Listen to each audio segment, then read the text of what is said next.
5G. 5G. 5G. 5G. 5G. And it's called 5G. What do you think of when you hear 5G? Does it scare you? Does it excite you? In 2018, there was a lot of excitement in the air when several telecommunications companies came forward with their plans to adopt 5G. But there was also backlash and concern. Developed in the brain in rats, led to heart tumors. Increase your chances of brain cancer and tumors. Why is 5G generating so much friction when it is not even operational yet? First, let us explore what 5G is. In theory, 5G can offer 10 to 100 times the speed of 4G. This is because 5G uses higher frequency waves than 4G or 3G, which are less crowded with other devices. This allows more devices to have access to the internet at the same time and at faster speeds.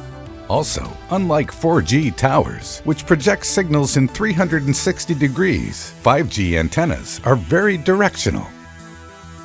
This again leads to lower interference with other signals that are present in the area. 5G also offers lower latency rates. With 5G, we can expect to see close to real-time responses between devices, which are touted at 1 millisecond latency, whereas 4G stands at 50 milliseconds. 5G also has more bandwidth than 4G, enabling you to connect more devices to a single internet port like a router. Now comes the question we've been wondering all along. Is 5G safe for humans and our environment? The issues with 5G arise as a result of its extremely high frequency, which lies between 30 GHz to 300 GHz. Due to the higher frequencies, the waves do not travel vast distances. Hence, antennas must be erected closer to each other to provide clear 5G reception. We are not talking about a few more antennas, but a lot more. Exponentially more. Will these antennas pose health and environmental risks? Wireless companies and even government agencies such as the Centers for Disease Control and Prevention and the United States Environmental Protection Agency believe that radio waves produced by 5G are safe, and they could be right. 5G networks use microwave and millimeter wavelength radiations, which are considered non-ionizing and don't produce the kind of energy that directly damages cells.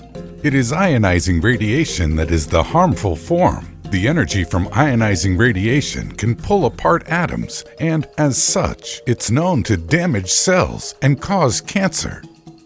However, more than 215 scientists from 40 different countries have appealed to the United Nations for urgent action to reduce the electromagnetic field exposure emitted from wireless sources, even if they are non-ionizing.